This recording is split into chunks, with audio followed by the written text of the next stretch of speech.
रामपुर गांव में सोनी अपने पति कालूराम के साथ रहती थी। कालूराम बहुत ही गरीब इंसान था। एक दिन कालूराम बीमार पड़ जाता है।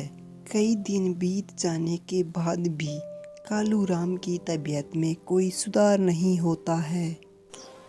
टोनी के पिताजी, मैं कहती हूँ किसी डॉक्टर के दिखा लो, आपकी तबीयत में कोई सुधार नहीं हो रहा है। मेरा जी बहुत घबरा रहा है। अगर तुमको कुछ हो गया तो मेरा और बच्चों का क्या होगा?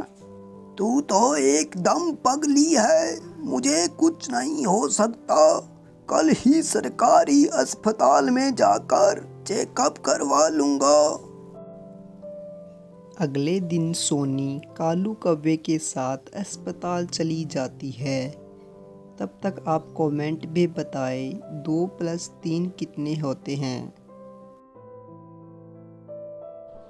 कालू कौवे का चेकअप करवाने के बाद डॉक्टर बताता है, इनके शरीर में खून की कमी हो गई है। मैं कुछ दवाइयाँ लिख देता हूँ, आप इन्हें समय समय पर देते रहिएगा। और हाँ, 1 महीने तक इन्हें आराम करना होगा। सोनी दवाइयाँ लेकर अपने पति के साथ घर आ जाती है। फिर कालू कौवा कहता है, सोनी, ये दवाइयाँ तो बहुत महंगी लग रही है। तुम्हारे पास इतने पैसे कहाँ से आए?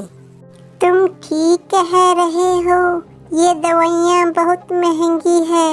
इतने पैसे तो मेरे पास थे नहीं, इसलिए अपना मंगलसूत्र दुकानदार के पास गिरवी रख दिया है। जब मेरे पास पैसे आ जाएंगे तो मैं छुड़ा लूँगी। अब तुम आराम करो, मैं तब तक भोजन बना लेती हूँ। फिर टोनी कहती है, माँ, मैंने खाना बना दिया है, तुम पिताजी को खिला दो। ये तुमने बहुत अच्छा किया टोनी। बेटा, जा तू जल्दी से पिताजी के लिए भोजन लेकर आ। टोनी भोजन लाने रसोई में चली जाती है। तभी सोनी की छोटी बेटी पूछती है, माँ, पिताजी को क्या हुआ है? कुछ नहीं बेटा, तेरे पिताजी के शरीर में खून की कमी हो गई है। वो जल्दी ही ठीक हो जाएंगे, तू परेशान मत हो। सोनी कालू कौवे को भोजन खिलाकर दवा देती है। तुम आराम करो जी, डॉक्टर ने तुम्हें आराम करने को बोला है। इस तरह कुछ दिन गुजर जाते हैं। सोनी काम पर भी नहीं जा रही थी। उसका सारा दिन कालू की देखभाल में ही गुजर जाता था। कालू की तबीयत लगातार बिगड़ती ही जा रही थी और एक दिन उसकी मौत हो जाती है।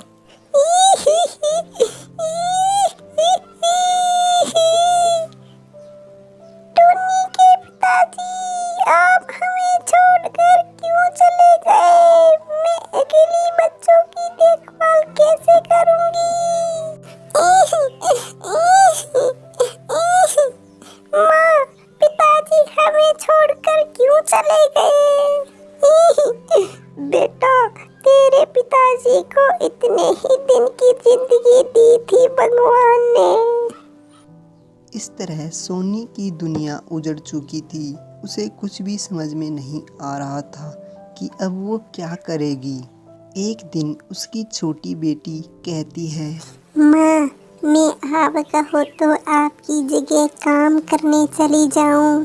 घर में सारा राशन खत्म हो गया है। नहीं बेटा, मैं कल काम पर खुद ही चली जाऊंगी। आप कितने दिनों तक घर पर बैठी रहूंगी? अगले दिन सोनी काम पर चली जाती है। तब आप कमेंट में बताएं 10 + 5 कितने होते हैं। अरे सोनी, तुम इतने दिन कहाँ थी? मैंने तेरी जगह दूसरी नौकरानी रखी है। ये ले तेरे पिछले महीने की पगार। वह चील उसे मारने का प्रयास करता है और वहाँ से सोनी चिड़िया वहाँ से अपने घर आ जाती है। सोनी वापस अपने घर आ जाती है। सोनी की बेटी कहती है, माँ तुम बहुत जल्दी आ गई। क्या करूँ बच्चों, मालिक ने मेरी जगह दूसरी नौकरानी को रखा है और मुझे मारने भागा। अब मैं तुम्हें कैसे पालूंगी और तुम्हारी शादी भी कैसे करूंगी। इस कहानी से यह शिक्षा मिलती है कि हमेशा गरीब इंसान को दुख ही देखना पड़ता है।